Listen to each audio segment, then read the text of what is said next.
This is the only podcast I haven't enabled practice session for, so essentially we're straight into it, but it's only us four in here at the moment. So no one's watching, so people could be watching. No, nobody's watching. No, there are four people. There are four attendees. Hello, four attendees. I'm afraid, Alex, you're stuck with my face, but you've got the lovely Becky's face, so that should make up for it. Yeah, but because of the view that we're using, that only pops up when I talk. So I need to talk loads. More talking, please, Becky. Feature. Words not often spoken. I really feel like people are peeking behind the curtain at this point. Don't worry. In the recording, we'll just cut it so it starts properly. Cut straight into the professional sounding bit. Exactly. Yeah. Good.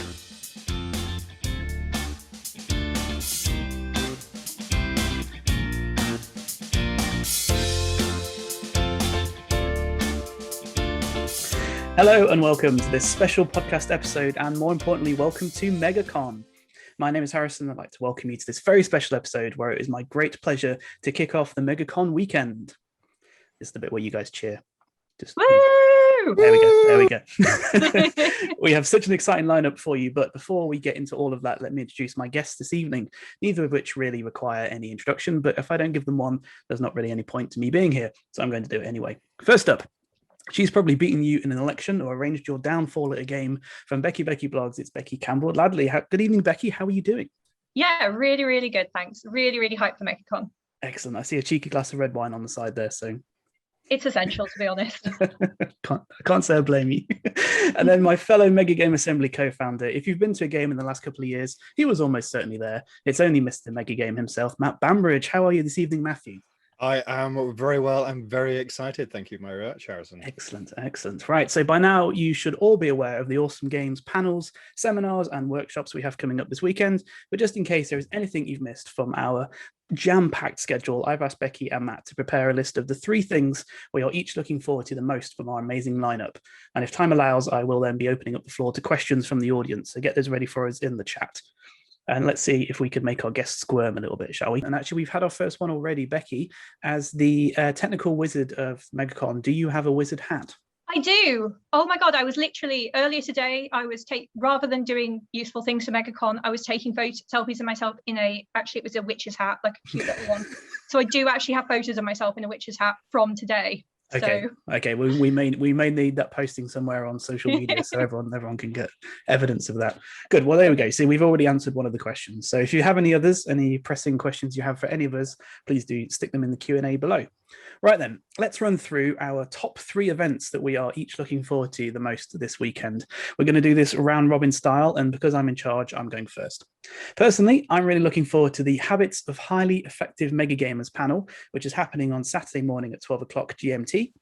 And it's being hosted by, let me just check my notes. Oh, it's being hosted by you, Becky. How awfully convenient. Do you want to give us a quick pitch for what that's going to look like? Yeah, no problem. So I've got 4 fantastic mega gamers from the UK scene who are going to be joining me.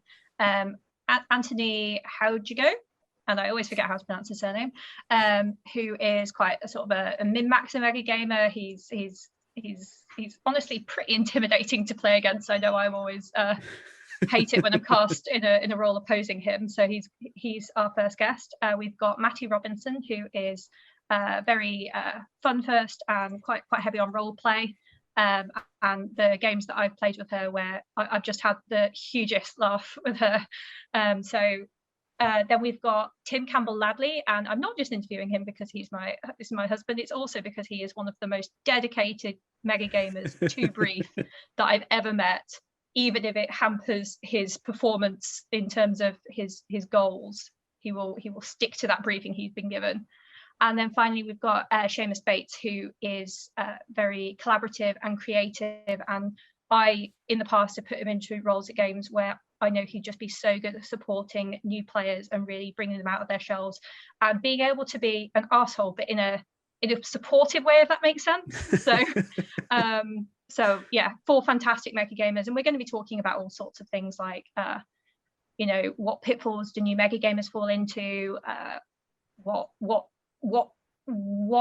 Megagaming is for. Is it for fun, or is it to achieve your objective? Things like that. So it should be a really good session. I think it looks really good. What I particularly like is the range of the guests you've got.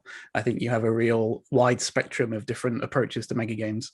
But one of the things I love about mega games is how you can come at it from a completely different side and have a good time. And I think you've got a good representation there. Right, let's go. Matt, what's your first one? So my first one is a seminar that Deborah Southwell is running. We need to talk about women in war games. And basically, as Deborah says in her write-up, the core gaming audience is described as heterosexual, white, and male, which I think is, incredibly true, having done war games a lot when I was younger and always been in nerd communities. They're heterosexual, white, and male. And it is these conversations about how we can change that, why is that, always really interesting to me. In case anyone hasn't noticed, I'm white and male, so it's important to know what I can do for a more inclusive environment, because that is something I would like to see. That, by the way, guys, I don't hate you or anything. It's nice to see you when you show up, but it's just nice to see a wider variety of faces. Through that diversity, we get better games, we get more pools of experience. So that's something I really want to encourage. I'm really looking forward to that talk. Fantastic. Yeah, I think that should be really good. Okay, Becky, what's your first choice?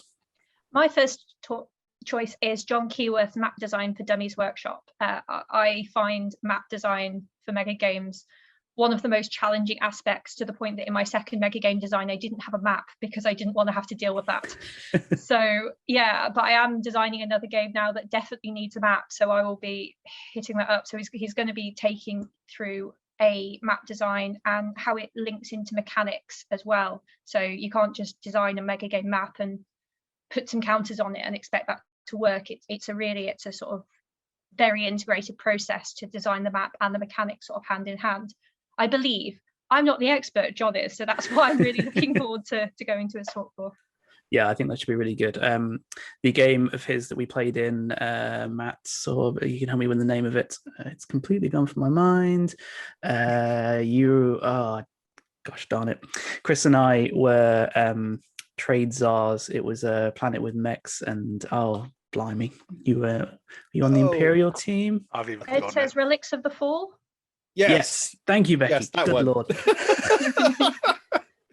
I had an absolute mind blank there. Yes, that had an incredible map with really, really beautifully created and really functional. I think it was really, really good. So yeah, that should be good. Hopefully no one missed that I completely lost the name of that game though. I think we covered it really well, don't we? We're moving on. So next up for me will be the panel on Saturday evening, Accessibility in Mega Games, Unseen Disabilities. This is happening at 8 p.m. GMT and is hosted by, let me just have a look here. Oh, hosted by you, Matt. What a stroke of luck. Do you want to give us a quick rundown of what the panel is about, what we can expect from it? Yeah, so I started off the write-up for this with, actually, for a change, some government inspiration for the Equality Act 2010 that considers any long-term condition that's of substantial impact on the person to be a disability. But when you start looking into this, it becomes rapidly apparent that the majority of these things are unseen. You can talk to someone, you cannot know what problems that they're going through. And that's kind of important to me because I'm dyslexic. I've suffered with fairly severe bouts of depression at various points in my life. And these are things that people can't see. And it's not for them to know. But we need to consider when we're putting on mega games, how do we actually make the space more inclusive? Because people don't have to tell us, and we can ask, that's fine, but people may not feel confident enough about just offering that information. So we need to kind of be ahead of that and try and put things in the games and the spaces that make them as welcoming as possible and as accommodating as possible.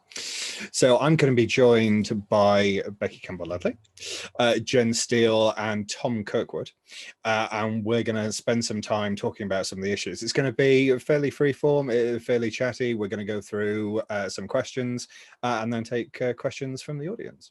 Fantastic. Yeah, I'm really looking forward to that one because it's one of those subjects that I basically know nothing about. I don't know how I would begin to approach it, and I feel like I should know how to begin to approach such a thing. So I'm looking forward to listening to people who know what they're talking about and hopefully learning a thing or two along the way. Right, and then Matt, what's your second choice? So I'm a man who needs no introduction, to be honest, needs no plugging, but I'm really interested in this, so I decided to pick this one anyway. So creating legacy mega games by Jim Warman, that's on Saturday 2 till 4. So especially with the current environment, there have been lots of the online games that have started popping up with elements of legacy in them. So Owl League over a month, the football game 2037 maybe that we played in Becky, I had it over a weekend. Gyms, we made it done through Horizon Mega Games. People always want more from a mega game, basically. It's like last turn happens and then people say, I want more. What happened to the world? What was the kind of impact of our actions on the setting? So it's something I'm really interested in. It's also the way I've played roleplay games, very long running roleplay games over the last 10 or 15 years as well, with those big impacts of the setting and what happens. So yeah, I'm looking forward to that one. Yeah, that sounds really good. I think there's something really good about legacy games. All of us are currently playing a pandemic legacy game, and there's so much you build up in the course of a game, and it passes over nicely. So I think mega games really could benefit from that. And I think we've all had that experience of, like you say, that last turn in the mega game, and then you just go home thinking, I just want another day of that. I want another turn of that. I want a bit more. So I think there's some incredible potential there in mega games for that. Right, Becky, what's your second choice? So my second choice is Saturday at 1 p.m. Is Hopetown 2030, Serious Gaming, Housing and Aging. And this one really sort of stood out to me when I sort of properly read the blurb that we've got on our site. So this is by Alistair Rutherford and Dr. Vicky McCall of the University of Stirling. And they ran a game in 2018, which was, again, designed by Jim Warman, the famous Jim Warman, which was a serious game, sort of mega game inspired, to engage people when discussing the topic of housing and aging. And the thing that really stood out to me is about using games as a way to engage diverse viewpoints, because there are so many fractious conversations that we have where we're sort of on very different sides of the aisle and very different sort of ends of the spectrum when having conversations. And I think it's really going to be really interesting to see how they use mega games as a way to get people with very different viewpoints to find a joint solution to problems. And there are just implications about how mega games can be used in so many different ways if this works. So I'm really interested in going along to that talk and seeing what their findings were and how it worked for them. Fantastic. Yeah, that sounds really good. Alex in the chat is pointing out that I'm doing some shameless sucking up here, and he's not wrong, because finally for me, I'm really looking forward to the event that's happening straight after us, from Memphis Mangler to Watch the Skies, which is the history of mega games as told by Alex Beck from Horizon Mega Games. This is essentially absolutely essential viewing for anyone who wants to know about the history of this weird hobby we all love so much. Alex has apparently been looking into what got us into the mess we're in now, well, as far as mega games go anyway, and I think that's going to be absolutely fascinating, and I'm really looking forward to learning a bit more about the history of this crazy hobby we all enjoy. So please do make sure to hang around for that session, which is happening immediately after we finish at 9 p.m. So Matt, what's your last choice? So I'm going to go with Any Port in a Storm from Patrick Rose. So this is about the challenges and potential solutions of porting an in-person mega game to an online format. So obviously, over the last year and probably for a little while longer, this has been really important. This has been the only way that we've actually had to play mega games. But in the future as well, it's important to us for ways that potentially in the UK, for the UK audience, we don't necessarily understand. We're a nice tiny island. I know sometimes it takes 6 hours to get up to play a game in Scotland, but it's fundamentally quite doable.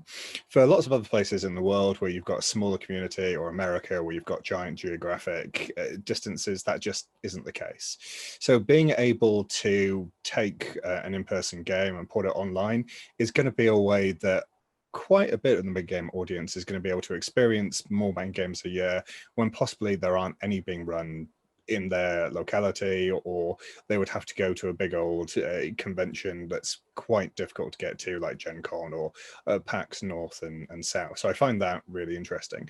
There are also just some things that you can do in an online context that you can't otherwise. So I'm fascinated to see how maybe we can port normal games into an online setting and get a different game slightly or entirely, and kind of open up the context of things we can do there. So yeah, I'm really interested in that one.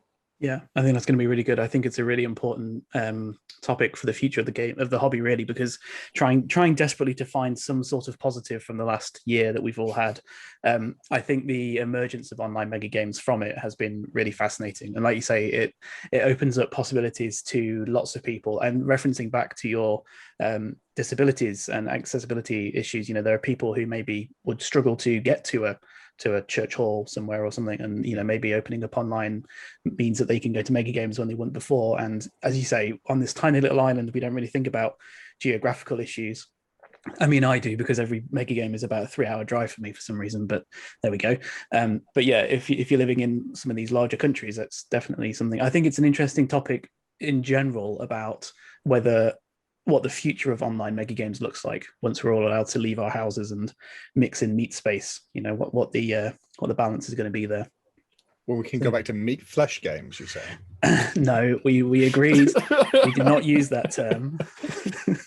Right, well, moving on quickly then. Becky, what's your third choice, please? Sure.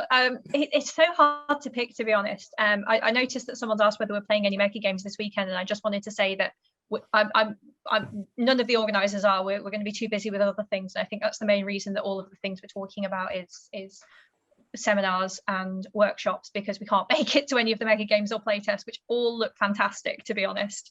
So my third one is a podcast, and it's the Megagame Mechanics and Where to Find Them podcast by The Great Game, which is, if you are staying up until 10 p.m. Okay, 10 p.m. is not actually that late.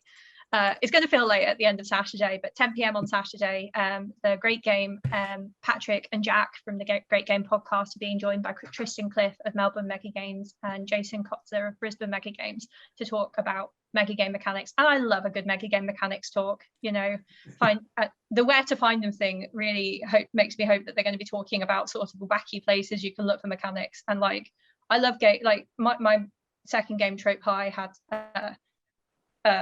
Connect 4 and random things like that in. So I love wacky mechanics in mega games. So I'm hoping that's going to be a really fun podcast. Yeah, it doesn't take many mega games that you play in before you start walking around encountering things thinking, oh, that would be fun in a mega game. Well, that could work in a mega game. That'd be interesting. It starts injecting itself into your mind, doesn't it? Okay, well, do either of you want a quick lightning round if there's anything else you want to briefly mention? Matty, you got any more? Oh, I'm springing it on you. He's springing it on me. I've got no prep now. Other things I'm really looking forward to. So did we already mention Hopetown 2030 Serious Gaming Housing? Yeah. We did. I mentioned that. Completely missed that one. From hobby gamer to professional war gamer. That's another one that I'm really looking forward to. Yes. So that's by Alex Vince, who is the chair of the Civil Service Fast Stream Wargaming Network. So that's an awesome title he's got on top of it. Rolls off the tongue, doesn't it? Yes, very, very easy to say. So he's going to talk about his experience with Mega Games led to getting into wargaming profession at work, and chat to things you might want to consider if you're aiming to take it from a hobby to a professional space. So I think that's kind of, well, for me anyway, seeing Mega Games make a little bit of a leap into a slightly more professional space, and we've talked and argued about this in various formats before, but I think that is a good move for some aspects of the hobby, not all, and there should always be hobby games and blah blah blah before someone starts shouting at me as they normally do. So yeah, I'm really that would never happen, right, Harry? No, of course not. No. Yeah. So yeah, I'm really looking forward to that one as well. I think argument is a strong word. Spirited discussion is probably spirited discussion. Spirited discussion, exactly. There we go. Becky, any quick lightning rounds for you? Any ones you want to mention? Yeah. Okay. So the other one. Okay, there's two. there's the Megagaming and Professional Education talk. I work for a university, and my university has talked about using games in some of their courses in the past. So that's going to be really interesting. I only didn't mention it because I'm trying not to think about work this weekend because I've already got too much to think about. And then, of course, Ed's panel on Sunday, which is designing a mega game in an hour. That's just going to be hilarious fun. And I'm so looking forward to seeing what they come up. And I'm going to play in that game. I can play in that game. I want to play in that game that they design at the end of it, because with who's he got? He's got Alex Beck, John Keyworth, and John Mizon, and Ed Silverstone. Like the four of them together, I would play what they can design in an hour. So. Yeah, that's going to be pretty intense. Brew some strong coffee for that one, I think. Okay, well, so we've got a bit of time now, so please do send in your cues. Oh, but wait, you put us on the spot, Harrison. What's your fourth pick? My fourth pick is just spending time with my friends. That's what I'm really looking forward to more than anything else. Oh, that's yeah, you got me there, didn't you? I wasn't expecting such a saccharine, sweet answer there, Harrison. Well, you know, sweet though it was. You should know that from me. Right, so yes, please do get your cues in. We will hopefully have some A's for them. So to get us started, I've had a few sent in by the other third of the Megagame Assembly, Mr. Chris Brown. Chris asks, who is the most important member of the Megagame Assembly team, and why is it? Oh, no, we don't want that one.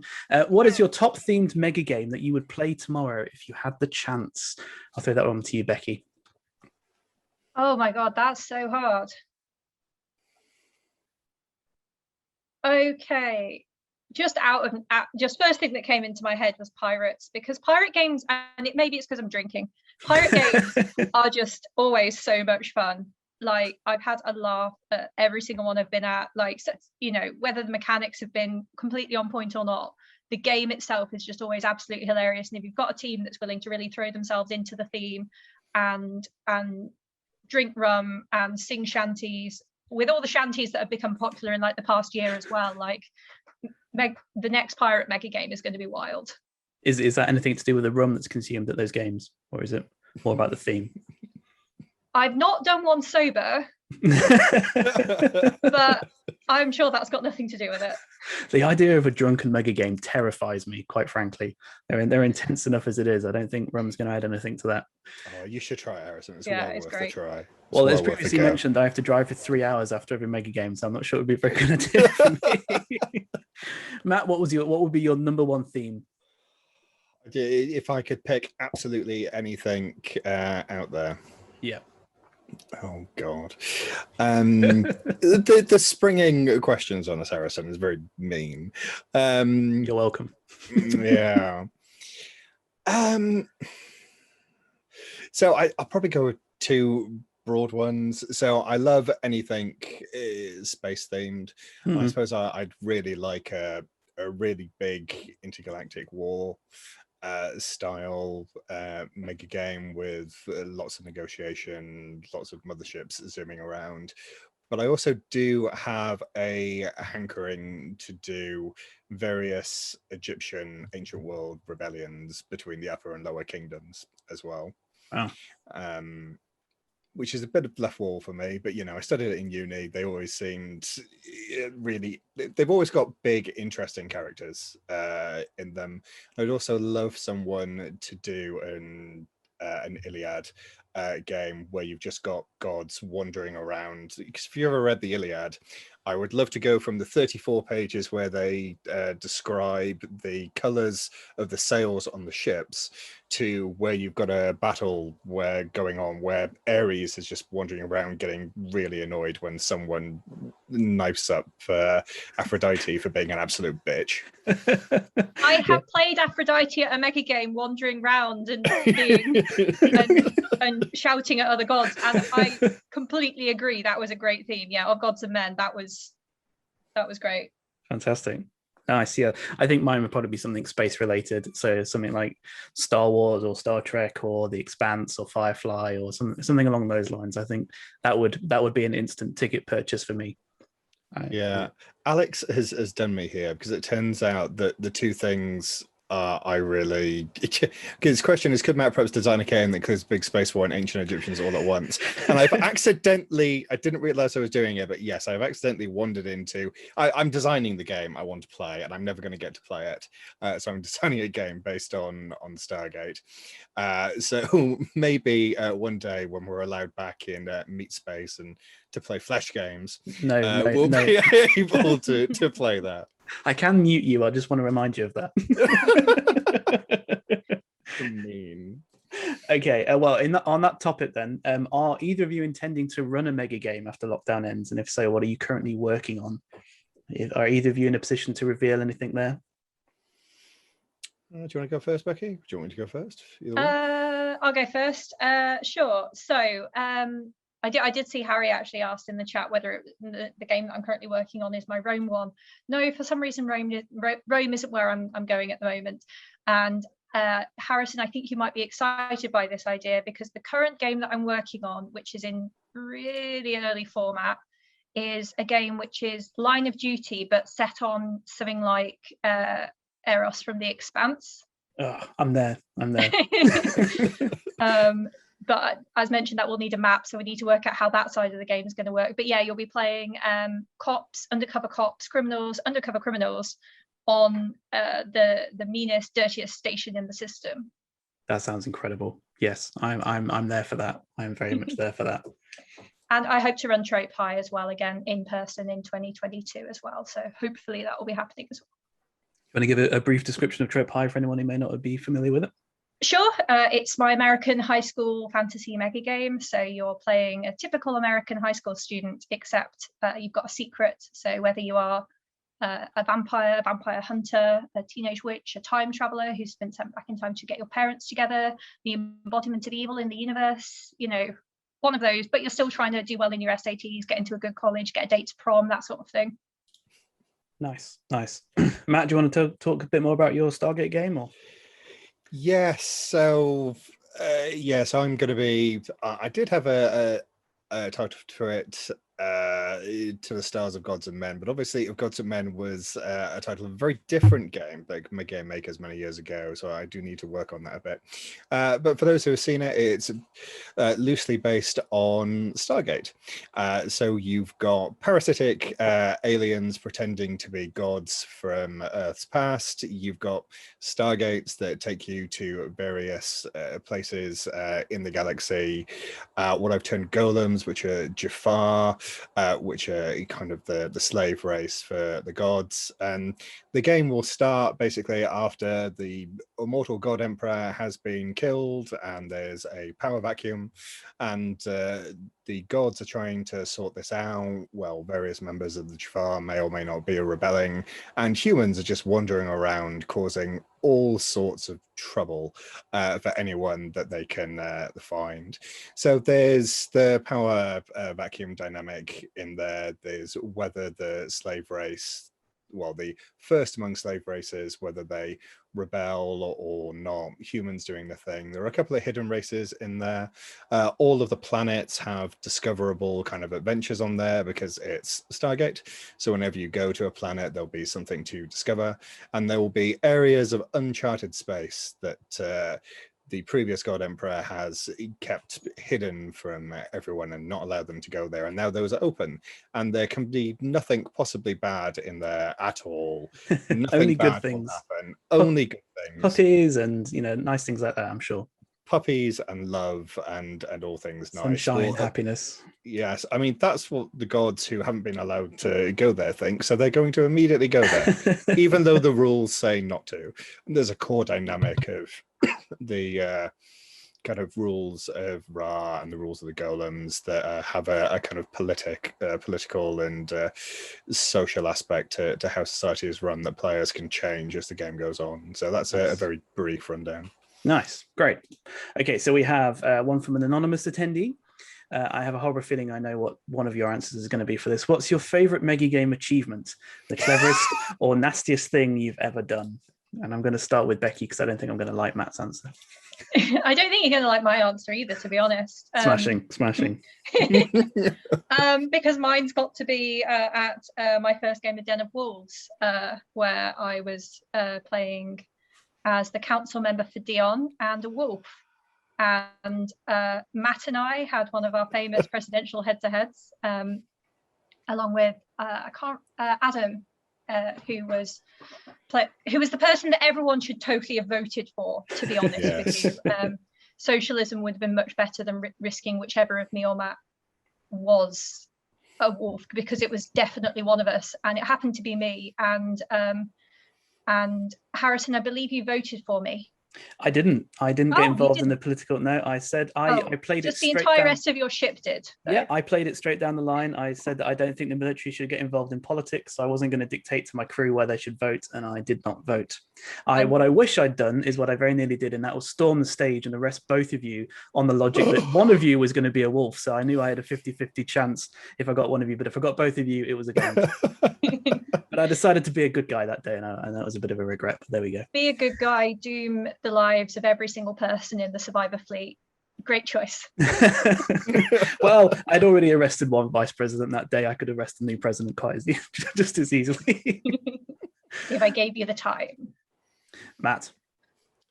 Yeah, Becky slightly gazumped me, because I was thinking about mentioning that one, because that was a really good game of Becky and I doing head-to-head speeches, and I had a lot of fun being a populist idiot and getting cheers from the crowd. I'm going to save you for once, Harrison, and not mention the game you think I'm going to make. Though, just for the record, I totally blew him up, everyone. And I'm going to talk about the first full mega game I ever played, which was Funeral Games 2. And it is one of my kind of favorite games. I started off as Lysimachus, one of Alexander's former bodyguards. I led a glorious charge in the first turn and promptly died. Just stone cold, 1 followed by a 6. I just dropped dead on the spot, and so came back as my brother, with all of my prestige kind of gone, and spent the rest of the game desperately clawing as much as I could back until I was region of Europe, and that's a lot of fun. That's kind of at its. That run of that game, just at its essence, had a lot of the political backstabbing, big grand battles, alliances shifting and falling, and was a great climb from basically nothing to near the top of the game, which is climbing a mountain is always a great fun in Mega Game. And it's nice to see your plans come off by the end, even if it was a very exhausting day. Very nice. Very nice. Well, on the subject of memories, we are doing a podcast to close the con on Sunday evening, Memories of MegaCon. And I would very much encourage everybody who is going to be creating some of these magical moments this weekend at the various games that you'll be playing to please let us know what these moments were. We have a command, I believe it's memories. If you type it into Discord, will one of the bots send you the link? I think that's right. That's right. Yep, there you go. Thanks, Chris. So type .memories, exclamation mark memories, and you'll be able to fill in the little form, tell us who you are, and give us a couple of sentences of your favorite memory from MegaCon, and we will be reading those out at the end of the convention. So do tune in for that. I think that's going to be a very good episode.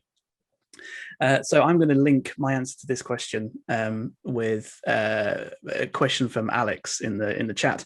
So one of my favorite mega games was a shot heard around the universe, which is Tim's mega game, which was some of the most fun I've ever had at a game. I was playing the secret shady intelligence service, and I was flying around the galaxy causing all sorts of mischief and chaos, and I was having so much fun and just causing so much chaos. And I still, to this day, if Tim sent an email out to the group and said, we're going to do this again, round day 2, we're going to just pick up where we left off, I would be there in a shot, because it was just so much fun.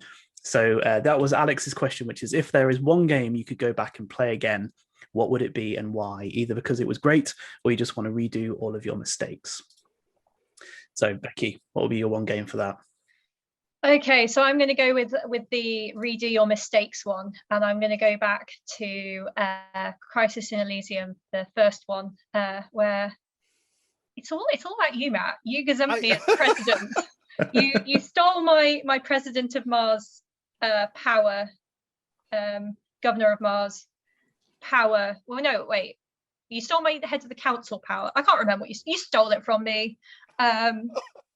and then I had to then I got killed, and then I came back as my undersecretary who'd just been elected to the committee, and was, yeah, I had a really fantastic first part of the day, and then I lost my power, and then I died, and then the rest of the day I was trying to work out what happened to the previous me and trying to go after the people that that killed me and that took me down.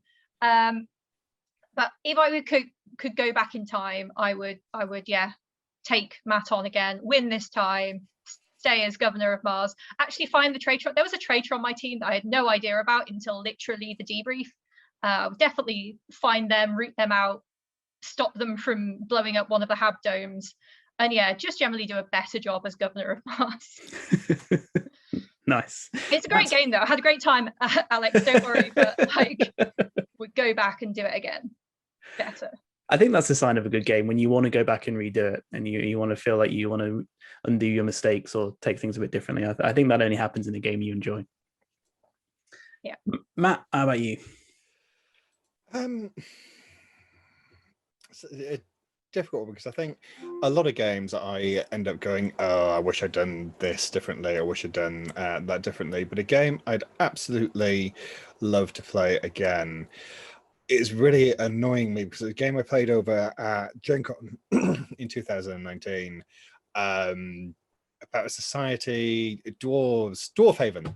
That's it, Dwarfhaven. And it was a very freeform game. You had the city that you were building down, and your character card just had a few keywords on there. You could pick up additional powers, and you built up these hands of just kind of assets that you could throw in to various things. It was very role-play, very, very loose form, lots of things you could be done. So I went from miner to crime lord, because crime lord seemed to be a good career change at the time. So I just ended up setting up a criminal network, faking my death twice, I believe, to get away from various authorities, and then stealing a load of money and hiring a lot of mercenaries to fight the end battle, because we were all about to die. So yeah, I'd love to play Deephaven again, though it's just one of the many games I think I'd love to play again. Fantastic. We do have a troublemaker in the Q&A who's asking, what is a mega game? Do you want to handle that one, Matt? Oh God, these people. So yeah, a mega game is a game with lots of people that has conflict at its core. It may or may not have a map. It may or may not have a hierarchical team structure. So yeah, on a kind of serious note, we spend a lot of time thinking about what a mega game is, and on one hand of this, I don't like it, because I see it very frequently, or I have seen it very frequently attached to gatekeeping kind of activities, where someone pops on to one of the Facebook groups and goes, I want to do this, and a couple of people will come out of the woodwork and say, that's not a mega game. And it's not a very welcoming thing to do as a community, and also mega games at the moment are so wide that lots of things can be called mega games. On the other hand, it would be good to have a better description to get more people into the hobby, to go, this is kind of what a mega game is. Most of the time they're 30 people and over. They've all got a conflict of some type at the core to kind of drive lots of different relationships between people. And often they have a team structure, whether it be hierarchical or not, because not all of them do. And Trope High is a good example of that, of non-hierarchical team structures. So we need to focus, for me anyway, very much personal opinion, we kind of need to focus on a description of mega games that helps us explain to people what they are, to get them into the hobby if they may be interested. But try and not have a definition that is very easy to gatekeep on, because even what we've got at the moment, people do try and gatekeep, and I don't personally think it's on, and I think that's the type of activity that sends people off a fairly niche hobby that requires a big entry on time commitment. And it's quite scary turning up to a room with 30 people. So the looser we can have it while still encapsulating what it is we do, the better for me. Nice. That was a very good answer. Very good, very good. I'm shocked. I'm shocked. Becky, anything to add to that? No, I think Matt said it absolutely right. It'll be useful to have a definition for the purposes of marketing. It's not very useful to have a definition for the purposes of gatekeeping. I definitely agree. I have written a poem about what mega games are. It's on my blog. So, I have already answered this question. So, Beck, unless you're reciting my poem in your talk next, then I don't really know what you're going to be saying. But yes, apparently you should stay tuned to Alex's talk after this for the definitive answer, which is promising quite a lot there. So good luck, Alex. So we also have an anonymous question. What development are you looking forward to most in Megagaming in the next few years? Becky, let's go to you first for this one. Good question. So it's really hard to predict, to be honest. I did do a talk about this in May last year about where I think Megagames will be in 2030, and I've forgotten everything I said at it. I think honestly it's going to be coming out of lockdown and seeing how that affects the Megagaming sphere, whether we end up with still having a lot of online games, whether we have hybrid games, which I think are going to be quite cool, whether we've learnt lessons from doing games online about things that we can bring into physical mega games. It's really just going to be the impact that online mega gaming has had on the hobby, and the new people that have come into the hobby because of online mega gaming, and the only mega games they've gone to have been online games, and then they try and run an in-person one, and that's going to look really different to anything that people who've been running physical games, I call them physical games. That's a much better description. Let's stick with that one, shall we? Yeah, I absolutely agree. I think we're going to see such an interesting hybrid of people continuing to run online games. I do think online games are going to continue, and I think some of the innovation that's happened in online games, I think, could be really interesting to carry over into traditional mega games, in-person games. I think there's a lot of parts of running a mega game that some technology could make a lot easier and a lot smoother behind the scenes, particularly for easing control and all that kind of stuff. Matt, what do you reckon? Yeah, changes over the next few years. As Becky says, it's quite difficult to predict. I think as the community is becoming stronger, I think how many online games we've had going on over the last year has kind of shown how many people there are out there. The fact that we've got legacy games happening in the couple that Jim has run, but also we've got things like the play-by-email mega games that are now happening. So things that have run like and Afterlife, and Rob Grayson kicked it all off with a 40k themed one. So I'm interested to see basically how all of these things blend back into the community and what new types of games we might end up in.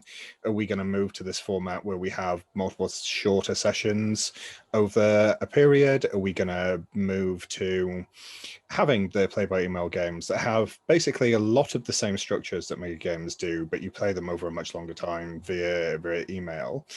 And the other thing I'm really interested to see is, because the community is strengthening a lot, will we kind of make a move to higher production finished games, and will higher production value help bring more people in? Maybe are we possibly going to move to more of a kind of event experience for mega games that brings an extra audience in? I think these are kind of interesting questions, and I'll be fascinated to see where we are over the next few years. Yeah, I absolutely agree. I think touching back on the what is a mega game thing, I think for me, what is amazing about mega games is this scope of possibility. And you can have everything from a very simple play-by-email thing. You can have 200 people in a room playing a game all together. You could maybe combine the two. You can have an online game. You can have a historical reenactment. You can have trope high. You can have everything in between. And everything and anything can be a mega game, and it can appeal to almost anybody. And I think that's the amazing thing about the hobby. So yeah, that's what I'm looking forward to as well. I think we're going to see a real nice infusion of new ideas and new approaches to problems. Another anonymous question: when playing a mega game, do you prefer to be on the same team as your friends or on an opposing group? Let's go to Matt first for this one. I know obviously you two like to be on opposing groups, but let's just move past that. There's the nice harmony that happens when we're actually on the same team occasionally and we don't end up running for the same elections. I say, to be honest, depends on, I remember there's a lot of fun to be had by playing on a team with your friends and just kind of cutting loose for the day, but the friendly rivalry you get when someone's on another team, and I get to play Watch the Skies and get to try and stop Chris Brown from invading Kashmir when I'm India, as he just stands his armies next to there and goes, "Oh, you don't need to mobilize, nothing bad's going to happen here." It's like, you're going to invade Kashmir the moment I'm not there, Chris. That is what's going to happen. So it's nice to see those faces across and have that kind of friendly rivalry as you're going on as well. Very nice. Becky? Yeah, I think it's sometimes easier to sort of role play hard against someone that you know well. It's probably the main reason why Matt and I end up competing so often, is because I know that Matt will just take everything I can throw at him as my opposing counsel, opposing candidate, whatever it is. So yeah, that's one of the things that makes it so fun to run against Matt for president. I like having friends on my team, but I find it's easier to make friends with your team and then be enemies with your friends rather than the other way around. But I always like playing with my friends. That's always good. Nice. Yeah. Nice. I'd also like I've got so many friends at Megagames now that I'll probably end up with both, to be honest, and that's really nice. Yeah. It's hard to spend all day playing a mega game with someone who's on your team and not walk away being some sort of level of friends with them. Yeah. I concur. Okay, one last question. I'm interested in playing mega games, but I don't know when they're running. Is there anywhere I can look to find a calendar or something? Which is a very, very lucky question. We got that through. So yes, someone should set that up. That would be a great idea. That's an Harrison. Incredible idea. Yeah, and we could call it the mega game. And Matt, what's written on your bag in the back there? That looks like a nice logo. Assembly, I think. It's Assembly. Totally unrelated. Yeah, something like Megagame Megagame Assembly. Yeah, okay. So by the time you're listening to this, if you head over to megagameassembly.com, we should have something put together. Chris can just make that for us, I'm sure, while we're talking there. Yeah, that'd be good. So yes, head over to the Megagame Assembly and you will find a calendar for games that are upcoming. You will find online resources, free mega games you can download, take to pieces. You'll find blogs, you'll find podcasts. And once you've read all of that, head over to BeckyBecky Blogs, where you'll also find lots of interesting topics. What would you recommend is the one that everyone should read from your website, Becky? The one that gets quoted most is probably 7 Habits of Highly Effective Mega Gamers, which I think is just a really nice blog post to send to your friends before they come to their first game. Fantastic. I agree. Okay. Right. I think we should probably end it there. How's that for everybody? Great. How am I doing timing wise, Chris? Are you going to come and shout at me, or have I done that right? No, you've got another minute, a whole minute. A whole minute? Okay. Oh, no, I don't know what to talk about for a minute. What should we talk about? I don't know. Oh. We should ask Chris what his favorite mega gaming moment is. Mine involves getting shot as the Russian president was a little bit unhinged. I loved it. You unhinged, Chris. Yeah. Oh, imagine my surprise that you were unhinged. Mega games, isn't it? So unfortunate. So unusual as well. On that blinding mistake, let's end this. That sounds like a good idea. Yes, and everyone, please do remember to head over to Alex's talk now on the history of mega games, because I think that will be real interesting. Thanks very much, everyone. Thanks. Thank you. Bye. Bye.